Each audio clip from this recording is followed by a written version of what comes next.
참으로 작년을 생각하면은 코로나라는 세 글자밖에 참 기억이 안 나는 해인 것 같습니다. 너무나 힘들었고요. 교회 차원에서 그리고 사회가 전 세계가 한 번도 가보지 못한 그 길을 가느라고 우왕좌왕 방황도 하고 절망도 하고 힘들고 좌절하고 특별히 이 경제적인 위기 속에 많은 분들이 힘들어 하셨고 지금도 힘들어하고 계십니다. 그래서 작년에 노벨 문학상 루이스 글릭이라는 그 여류 시인이 쓴 눈풀꽃이라는 그 시가 있습니다. 아무래도 그 상황 속에서 이 시 자체가 상당히 아름답습니다. 그런데도 그런 상황 속에서 노벨 문학상을 받지 않았는가 생각합니다. 제가 앞부분과 뒷부분만 읽어드리겠습니다. 내가 어떠했는지 어떻게 살았는지 아는가? 절망이 무엇인지 안다면 당신은 분명 겨울의 의미를 이해할 것이다. 중략하고요. 마지막, 나는 지금 두려운가? 그렇다. 하지만 당신과 함께 다시 외친다. 좋아, 기쁨의 모험을 걸자. 새로운 세상의 삶을 애는 바람 속에서. 너무나 멋있는 시 아닌가요? 저는 이분이 혹시 크리스찬이 아닌가라는 생각이 듭니다. 루이스 글릭이라는 여류 시인이 쓴 눈풀꽃, 작년에 노벨 문학상을 받은 시입니다. 그래서 한동안 이 시를 계속 묵상하고 있었고요. 2020년을 생각하면 꼭 이 시가 생각이 납니다. 지난 2020년 정말 절망의 겨울을 지난 그런 2020년입니다. 그런데 올해 아직 그 살을 애는 듯한 그 겨울은 끝나지 않았습니다. 그 가운데서도 우리 믿는 자들은 외쳐야 합니다. 좋아, 기쁨의 모험을 걸자. 기쁨의 모험을 걸자. 저희들이 매일매일 새벽 기도회 때마다 하나님께 올려드리잖아요. 주의 인자로 우리를 만족하게 하사 일평생 기쁘고 즐거운 삶 살아가게 해달라고. 이 기쁨, 주님이 주시는 기쁨. 좋아, 기쁨의 모험을 걸자. 기쁨의 모험을 거는 저와 여러분이 되는 그런 2021년 되기를 주님의 이름으로 선포합니다. 지난 2020년을요, 이렇게 사자성어로 표현한다면 어떤 것이 있을까 한번 제가 인터넷으로 찾아봤습니다. 찾아봤더니 1위가요, 우환질고, 근심과 걱정, 질병과 고생의 해였다. 두 번째가 간난신고, 몹시 힘들고 어려우며 고생스러운 해였다. 세 번째로 각고멸려, 온갖 고생을 견뎌내며 부지런히 노력한 해다. 저에게 한자가 어떻게 되냐고 써달라고 하지 마십시오. 그렇게 어려운 거 묻지 마시고요. 그러면서 이제 2021년을 맞이할 때 사람들은 과연 어떤 한자성어로 2021년을 바라보게 될까? 특별히 저는 중소기업인들이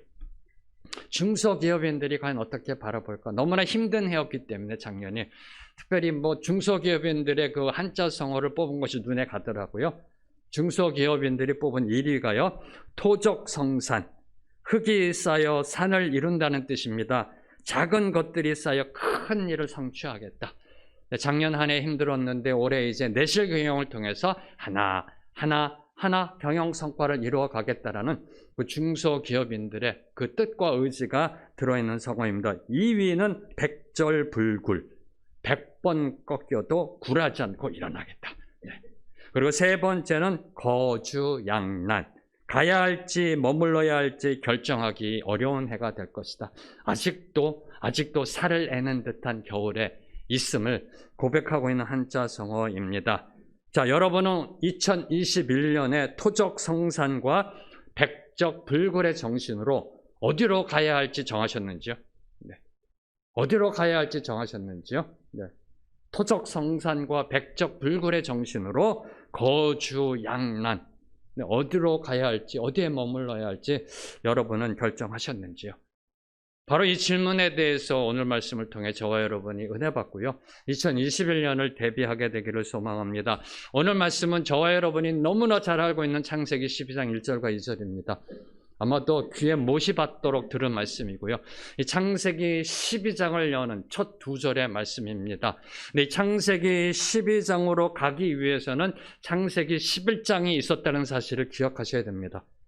창세기 11장은 어떤 장인가요? 딱 생각나는 단어가 있잖아요. 바벨탑. 창세기 11장은 인간이 쌓아올린 바벨탑이 무너진, 그리고 언어의 혼란과 무질서, 그리고 온 세계로 흩어져 나아가는 그 인류의 혼란과 무질서의 모습을 보여주고 있는 것이 창세기 11장의 모습이라는 겁니다. 그리고 또 하나, 오늘 이번 말씀을 제가 묵상하면서 발견하게 된 겁니다. 창세기 11장 후반부에 보면은 데라의 족보가 나옵니다. 바벨탑의 무너짐, 온 세계의 혼란과 무질서, 그리고 왜 하나님은 아브라함으로 연결되는 데라의 가족을 12장에 넣지 않고 11장에 넣었을까? 이 부분이 묵상이 되더라고요. 왜 11장 후반부에 데라의 가족의 그 계보가 들어있을까? 그래서 그 부분을 제가 다시 한번 쭉 읽어봤더니요, 두 가지가 눈에 들어오더라고요. 아브라함의 아내인 사라가 불임이라는 거. 애를 낳지 못했다는 게 강조가 되고요. 마지막에 결국 데라는 죽었다라고 끝나더라고요. 데라의 죽음, 사라의 불임과 데라의 죽음. 이는 아이를, 생명을 낳지 못하는 불임과 죽음, 즉 죽음 뒤에 생명이 없는 절망이 있는 장이 11장이라는 겁니다. 불임이고요, 죽음이에요. 죽음 뒤에 아이를 낳아야 되는데 불임이라는 겁니다. 아이를 낳지 못한다는 겁니다. 이게 11장이라는 겁니다. 하나님은 이거를 강조하고 싶으셨던 건 아닐런지요. 바벨탑과 데라의 가족의 이야기가 11장에 같이 들어 있습니다. 세상은 무너지고요, 인간의 모든 교만은 무너지고 혼란이 일어나고 무질서가 일어나고요, 흩어지고요. 그러면서 하나님이 딱 찍은 족속, 데라 족속의 두 가지 포인트, 불임과 죽음 뒤에 생명이 없다. 바로 이것을 보여주고 있는 것이 11장이고요. 이 11장은 바로 코로나 팬데믹의 위기와 혼란 속에 있었던 2020년을 상징하고 있는 것입니다. 이제 2021년으로 나아갑니다. 이제 창세기 12장으로 나아가야 한다는 겁니다. 11장에 머물러 있으면 안 된다는 겁니다. 11장에 머물러 있으면 무너짐이고 혼란이고 죽음이고 절망이고 불임이고, 11장에서 이제 12장으로 가야 된다. 그래서 12장이 중요한 겁니다. 그래서 하나님은 12장 1절과 2절에 저와 여러분을 향해 말씀하고 있는 것입니다. 12장은 이제 11장 그곳을 떠나 하나님이 명령하시는 곳으로 가라고 시작합니다. 11장의 무너짐과 혼란, 그리고 생명을 낳지 못하는 불임과 죽음의 땅에서 떠나가라고 이제 말씀하고 계시는 겁니다. 오늘 말씀 1절 말씀 다시 한번 읽겠습니다. 시작. 여호와께서 아브라함에게 이르시되 너는 너의 고향과 친척과 아버지의 집을 떠나 내가 내게 보여줄 땅으로 가라. 이제 2020년을 떠나 2021년으로 나아감, 그 시작은 하나님의 부르심이라는 겁니다. 11장과 12장의 그 터닝 포인트가 되는 것은 하나님의 부르심입니다. 아브라함을 부르심, 그 부르심으로 2021년으로 나아간다는 겁니다. 4,000년 전에 아브라함을 부르신 하나님은 오늘도 동일하게 변함없이 저와 여러분을 찾아와 부르십니다. 저와 여러분을 동일하게 하나님은 찾아와 부르십니다. 특별히 기록된 말씀 성경을 통하여 부르시고 계십니다. 오늘 말씀을 통해 저와 여러분, 우리를 2021년으로 부르시는 하나님의 음성을 듣게 되시길 축원합니다. 우리가 어디로 가야 할지 그 음성을 듣는 저와 여러분이 되기를 축복합니다. 이제 그 하나님의 부르심은 내가 지금 있는 곳에서 일어나 떠나가는 것으로 시작합니다. 너는 너의 고향과 친척과 아버지의 집을 떠나. 하나님이 제일 먼저 말씀하시는 것은 떠나입니다. 고향과 친척과 아버지의 집을 떠나라. 이게 아브라함이 떠나야 될 대상은 첫째 고향이고요, 둘째 친척이고요, 셋째 아버지의 집입니다. 각각 무엇을 의미하는지는 올해 창세기 강해가 있을 줄로 믿습니다. 저희 will 다 잊어버리셨나요? 오늘의 교회는 OBC지만 저희 생명의 교회 성경 양육은 will입니다. will. 하나님의 뜻이고 저와 여러분의 의지. 하나님의 말씀을 공부하는 것은 창세기 강해 때 좀 더 자세하게 설명드리고요. 이 떠나야 될 대상, 고향, 친척, 아버지의 집, 이렇게 3중으로 고향이고 친척이고 아버지의 집이라고 삼중으로 표기한 것은 과거의 모든 것을 버려야 함을 강조하고 있는 겁니다. 이 세 가지 늘 항상 세 번 반복되는 것은 강조입니다. 최상급입니다. 그리고 세상과의 철저한 구별과 분리를 강조하고 있는 겁니다. 설사 인간적, 세상적 저와 여러분의 기준으로 볼 때 정말 누구나 다 동의하는 아무리 귀하고 중요한 것이라 할지라도 심지어 부모님도 주님이 떠나라 하면 떠나야 한다는 겁니다. 네. 주님이 떠나라 하면 과감히 툭툭 털고 일어나야 함을 저와 여러분에게 요구하고 있는 겁니다. 자, 그러면 고향, 친척, 아버지 집에서 일어나 떠난다는 것은 무슨 의미일까? 영적 세 가지의 메시지를 여러분과 나누고자 합니다. 첫째는 내가 안주하고 있는 자리, 그 익숙해진 자리에서 일어나 떠나야 함을 이야기하고 있는 겁니다. 내가 익숙해진 자리, 내가 안주하고 있는 자리, 내가 머무르고 싶은 자리, 내가 무엇을 이룬 자리. 내가 이걸 이루기 위해서 얼마나 죽도록 고생했는데 평생 뭐 빠지게, 뼈 빠지게라고 그러잖아요. 고생했는데 내가 이걸 어떻게 내놓고 갈 수 있어? 그런 자리에서 일어나라는 겁니다. 특별히 영적 의미가 상당히 강합니다. 특별히 영적 의미가 강합니다. 네, 그거는 이제 2021년 한 해 여러분의 몫입니다. 여러분의 숙제입니다. 내가 영적으로 있고 싶어 하는 거, 안주하고 싶어 하는 거, 영적의 그 safe zone, comfort zone이 어딘지를 알고 거기서 일어나 떠나야 한다는 겁니다. 바로 그거를 말씀하고 계시는 거고요. 두 번째는 내가 주인 삼은 모든 것을 내려놓고 떠나야 함을. 네. 내가 주인 삼은 모든 것을 내려놓고 떠나야 함을. 첫 번째는 내가 안주하는 것, 내가 머무르고 싶은 것. 두 번째는 내가 주인 삼은 것, 내가 꽉 잡고 있는 것. 이것만은 내가 놓지 않으리. 꽉 잡고 있는 것. 이거를 놓고 떠나야 함을 오늘 말씀은 저와 여러분에게 명령하고 있는 겁니다. 주님께서도 예수님께서도 이 누가복음 14장 33절에 보면은 이와 같이 너희 중에 누구든지 자기의 모든 소유를 버리지 아니하면 능히 내 제자가 되지 못하리라. 예수님께서 말씀하신 것은 여러분이 갖고 있는 모든 물질, 돈을 다 버리라는 게 아닙니다. 마음의 중심, 보물이 있는 곳에 우리의 마음이 있듯이 우리의 마음이 어디에 있어야 된다? 예수님께 있어야 된다. 만약에요, 이 말씀 듣고 문자적으로 순종하셔서 모든 돈 버리시려면 저한테 알려주세요. 제 구자번호 알려드릴게요. 죄송합니다. 교회 구자번호 알려드릴게요. 농담도 좀 수준 있게 해야 되는데 그런 뜻이 아닙니다. 우리가 어떻게 물질 없이 이 땅을 살아갈 수 있겠습니까? 어떻게 우리가 물질 없이 자녀들을 교육시킬 수 있겠습니까?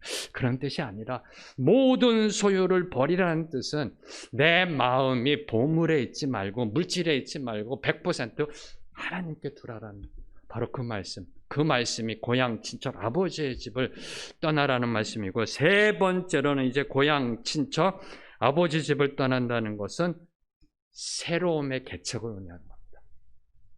한 번도 가보지 못한 곳, 한 번도 가보지 못한 그 길을 개척하며 나아가야 함을 이야기하고 있는 겁니다. 고향, 친척, 아버지의 집을 떠나라. 그것도 4,000년 전에 그 농경문화 목축 시대에 있어서, 그죠? 이걸 떠나라는 것은요, 한 번도 가보지 못한 미지의 세계의 새로움의 개척을 해 나가라는 그 말씀이 들어가 있는 겁니다. 그 길을 걸어가는 데 있어서 설사 어떤 고난과 환난이 닥쳐온다 할지라도 이 길이 아닌가벼?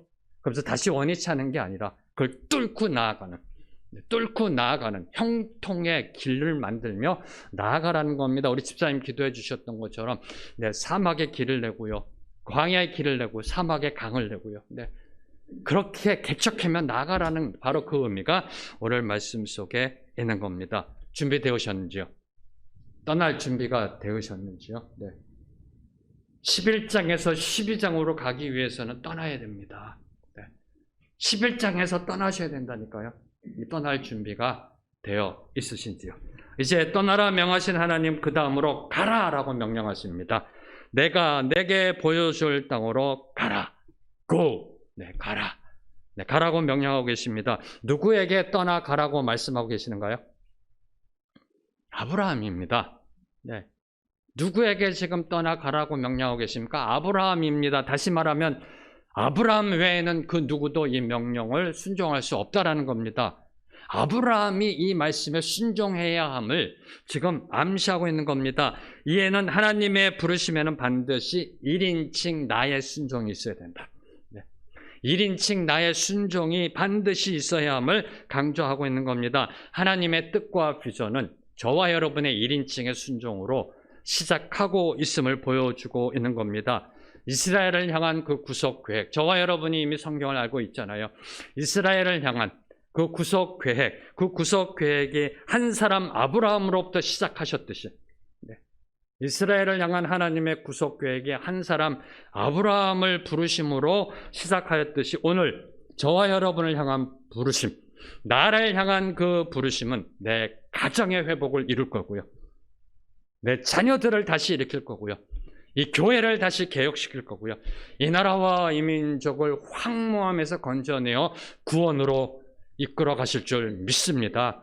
이 놀라운 하나님의 구속 역사는 어디서부터 출발한다? 아브라함의 순종, 한 사람의 순종, 바로 나의 순종, 1인칭의 순종이 있어야 함을 선포하고 있는 겁니다. 자, 그러면 어디로 가야 하는가요? 어디로 가야 하는가요? 정답은 하나님이 말씀하시는 곳입니다. 저와 여러분이 이 삶을 살아가면서 어떤 교회를 섬기면서 혼란스러운 게 이겁니다. 어디로 가야 되지? 무엇을 해야 되지?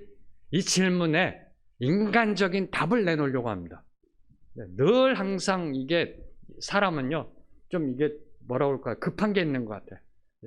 늘 항상 하나님보다 앞서가고자 하는 그 마음이 있는 것 같아요. 인간에게는. 어디로 가야 되지? 무엇을 해야 되지? 그러면 그동안의 경험과 성경 말씀 다 하면서 인간이 내립니다, 결론을. 이걸 해야 되고 일로 가야 돼. 아니요. 하나님이 말씀하시는 곳으로 가야 한다는 겁니다. 이게 중요합니다. 내가 결론을 내리기 전에 하나님이 말씀하시는 곳으로 가야 한다. 하나님의 말씀하시는 가야 한다라고 보여주는 게 오늘 창세기 12장 1절과 2절의 말씀입니다. 시편 37편 4절에 보면은요, 제가 자주 묵상하는 정말 귀한 말씀입니다. 하나님 안에 기쁨으로 거하라 그럽니다. 시편 37편 4절에 보면요, 한국어 성경이 조금 번역이 잘못되어 있습니다. 하나님 안에 거하라, delight in the Lord. 주님 안에 기쁨으로 거하면 주님이 저와 여러분의 소원을 이루어 주실 것이다 라고 번역되어 있습니다, 한국어는. 근데 원어로 보면은 주님의 기쁨 안으로 거하라 그러면 주님이 우리에게 소원을 불붙듯 이루어 주실 것이다. 무엇을 해야 될지 비전을 막 부어 주실 것이다. 근데 5절에 뭐라고 되는지 아세요? 그것을 다시 하나님께 올려드려라. 5절에. 그것도 내가 하려고 하지 말라라는 겁니다. 아, 하나님이 주신 비전이야. 하나님이 주신 뜻이야. 이거 내가 해야지. 이제 발 뻗고 나서야지. 죽어도 이걸 이루어야 돼가 아니라는 겁니다. 하나님이 부어주신 그 비전도 다시 하나님께 올려드려서 6절에 보면은 그분이 이루시리라. 그분이 이루시리라. 이게 바로 하나님 나라의 축복받는 지름길입니다. 바로 그거를 말씀하고 있는 겁니다. 우리가 어디로 가야 할까요? 하나님이 말씀하시는 곳, 하나님이 말씀하시는 곳, 내가 판단한 곳, 성경적으로 이것이 옳은 곳, 이런 것이 아니라 하나님이 말씀하시는 곳이 어딘지 우리가 들어야 된다는 겁니다. 하나님은 아브라함이 가야 할 구체적인 목적지, 우리들이 원하는 것, 뭘 해야 될까요? 어디로 가야 될까에 대한 구체적인 목적지를 알려주지 않으셨습니다. 그런데 아브라함은 하나님이 말씀하시는 곳으로 순종하며 나아갔습니다. 어떻게 아브라함은 하나님의 말씀에 순종할 수 있었을까? 이 부분이 제가 많이 묵상했습니다. 여러분 같으면 순종할 수 있으셨을까요? 갈대아 우르에서 고향, 친척, 아버지 집을 떠나라고 합니다. 그것도 환상 속에 계시가 주어지고요. 내가 잘못 들었나? 하나님을 믿는 사람도 아니었습니다, 아브라함은요.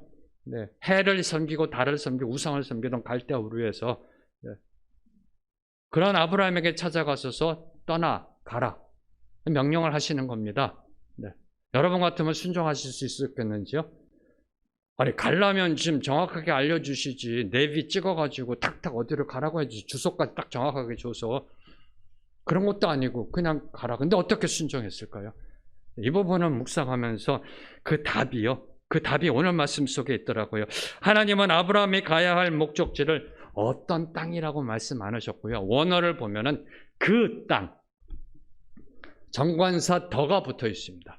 네. 그 땅으로 가라. 네. 그 땅으로 가라라고 아브라함에게 명령하셨던 겁니다. 하나님은 아브라함이 가야 할 그 땅을 이미 예비해 놓으셨고요.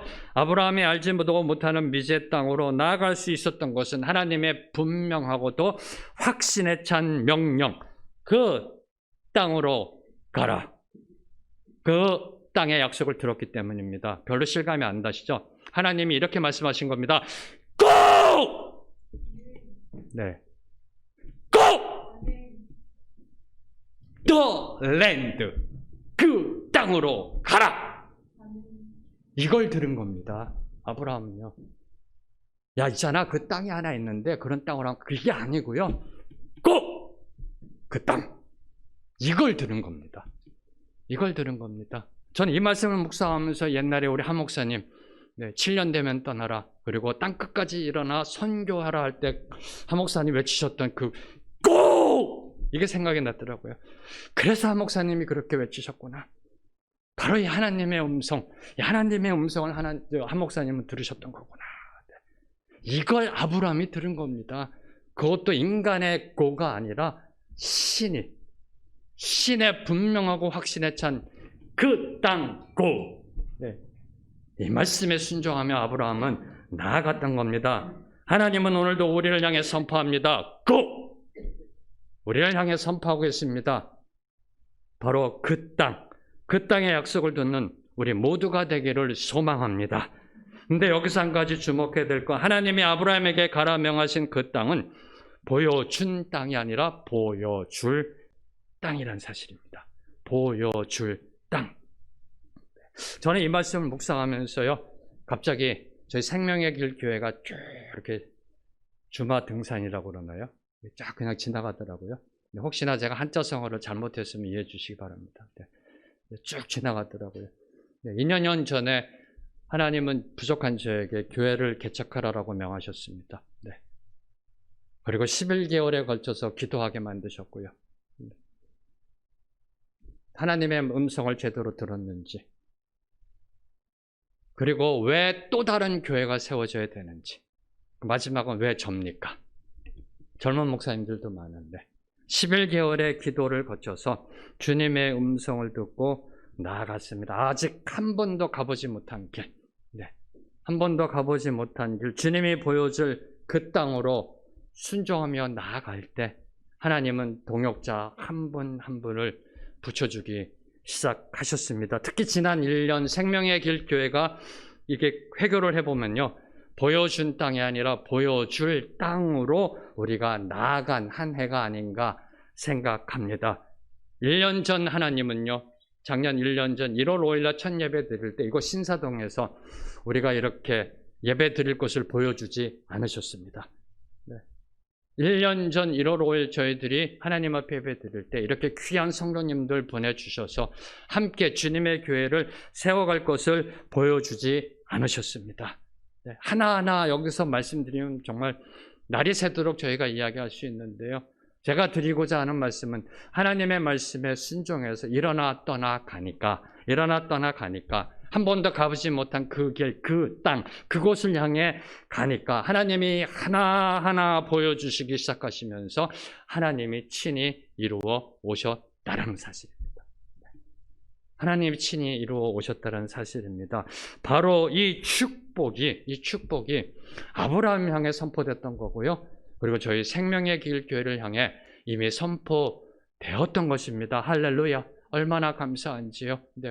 주님의 음성에 그 땅으로 가라, 거기에 순종하고, 주님 그 땅 한 번도 안 가봤는데 보여주세요. 어떻게 해야 될까요? 몇 명이나 올까요? 교회는 어디다 세워야 되나요? 하나하나 보여주신 적 없습니다. 청사진 보여주신 적 없습니다. 그러나 그 땅으로 가라, 여기에 순종하며 우리 성도님들과 함께 걸어온 작년 1년 주님이 보여주셨고요, 주님이 교회를 세워 오셨습니다.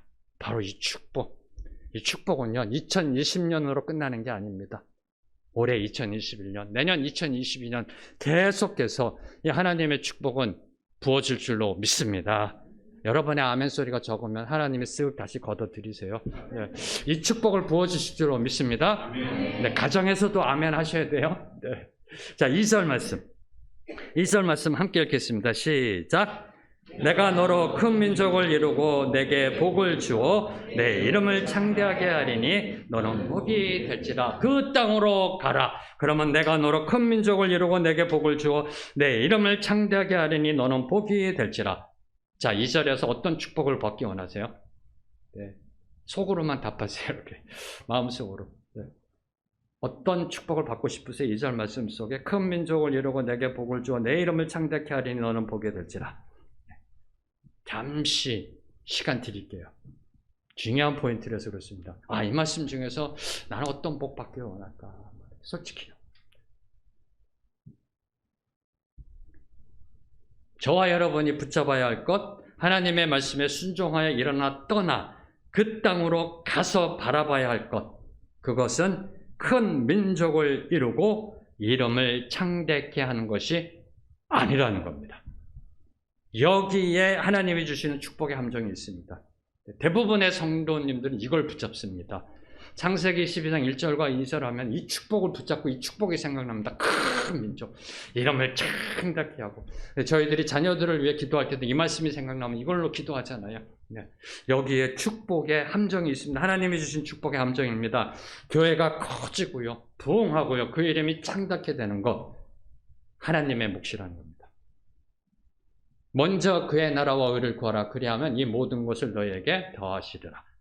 모든 것을 주신다는 건 하나님의 몫입니다. 네. 우리의 몫이 아니라는 겁니다. 우리의 책임은 하나님의 나라와 의를 세우는 거고요. 이 모든 것을 주시는 건 하나님의 뜻이고 하나님의 몫이라는 겁니다. 우리가 그것을 월권하면 안 된다는 겁니다. 큰 민족을 이루고요, 이름을 창대케 하는 것은 그분의 뜻이고 그분의 몫입니다. 우리 생명의 길 교회를 어떻게 사용하실지 모릅니다. 네, 보여줄 땅으로 가고 있기 때문에. 보여줄 땅으로 가고 있기 때문에. 근데 개인적으로 심히 두려운 것은 너무 안 커졌으면 좋겠습니다. 너무 안 커졌으면 좋겠어요. 왜요? 제대로 된 교회 한번 세워보고 싶은 게 제 개인적인 꿈입니다. 늘 그렇게 기도하고 있고요. 네. 제대로 된 교회, 제대로 신앙생활하고 성도들이 24시간 360일 하나님과 동행하는 교회. 근데 성도가 1000명, 10,000명, 10만 명, 100만 명 되면 확률이 점점 줄어들잖아요. 그게 두려운 겁니다. 그러나 하나님의 뜻이 어딨든지 뜻에 순종하며 나아갈 것이 바로 우리 사람, 인간의 자세인데요. 네. 어떻게 하실지 모릅니다. 큰 민족을 이루고 이름을 창대케 하실지 모릅니다. 그건 하나님의 몫이고요. 만약에 우리가요, 큰 민족을 이루고 이름을 창대케 하는 것, 이것을 위해 일어나 떠나간다면, 잘 들으십시오. 우리가 만약에 큰 민족을 이루고요, 이름을 창대케 하는 것을 위해서 우리가 일어나 떠나간다면 다시 11장으로 원위치입니다. 다시 창세기 11장으로 원위치가 되고 다시 바벨탑을 쌓게 되고요. 네. 다시 불임이 오고 다시 죽음이 오는 바로 그 11장으로 제자리로 돌아가게 되는 겁니다. 다람쥐 쳇바퀴 돌듯 살면은요, 다시 원위치로 돌아가고 은혜 받아서 조금 나갔다가 다시 또 원위치 돌아가고 다람쥐 쳇바퀴 돌듯 살아가면 그 땅을 볼 수가 없습니다. 그 땅은 죽어도 갈 수가 없는 것이 바로 제자리로 돌아가는 삶입니다. 혹시 이 물에 나뭇잎이요, 이렇게 빙빙 도는 거 보신 적 있으신지요? 네, 여러분의 이해를 돕기 위해서 영상 하나 좀 보여주시기 바랍니다. 그 정도면 시각적 효과가 충분하리라 믿습니다. 계속해서 물이 돌고 있다는 건 나뭇잎을 보면 알 수가 있잖아요. 다람쥐 쳇바퀴 돌듯이. 혹시 여러분의 인생이 그런 인생은 아닌지요? 네. 그런 인생은 아닌지요? 근데 물이 쳇바퀴 돌듯이 돌고 있으면 썩어진다라는 겁니다. 생명을 흘러내보내야 되는데 제자리에 맴돌면 서서히 죽어가게 된다는 겁니다. 불임이 되고 죽음이고 절망이 된다는 겁니다. 또 다른 바벨탑의 무너짐과 죽음만이 기다리게 된다는 겁니다. 오늘 우리가 붙잡아야 할 말씀, 저와 여러분의 인생 속에 붙잡고 나가야 될 거는 바로 마지막 말씀. 너는 복이 될지라. 너는 복이 될지라. 앞에 보세요.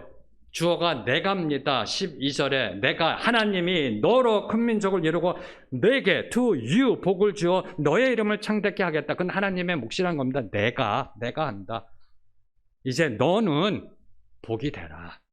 저와 여러분의 몫은 이제 복이 된다라는 겁니다. 하나님의 복을 받는다는 것이 아니라 복의 통로와 복의 근원이 되라라는 겁니다. 저와 여러분이 모두 일어나 떠나 그 땅으로 가서 해야 할 건 복이 돼야 된다는 겁니다. 복이 돼야 된다. 복의 근원, 복의 통로, 축복의 통로가 돼야 함을 이야기하고 있는 겁니다. 2021년 생명의 길 교회가 요단강을 건너가 차지할 그 땅, 그 땅은 1부, 2부 예배, 차세대 예배, 대청 예배, 그리고 주일 문화학교, 새생명 축제, 결신자 만남의 잔치, 부흥 집회, 그리고 무엇보다도 문화예배, 그리고 신사동에 선포될 문화축제.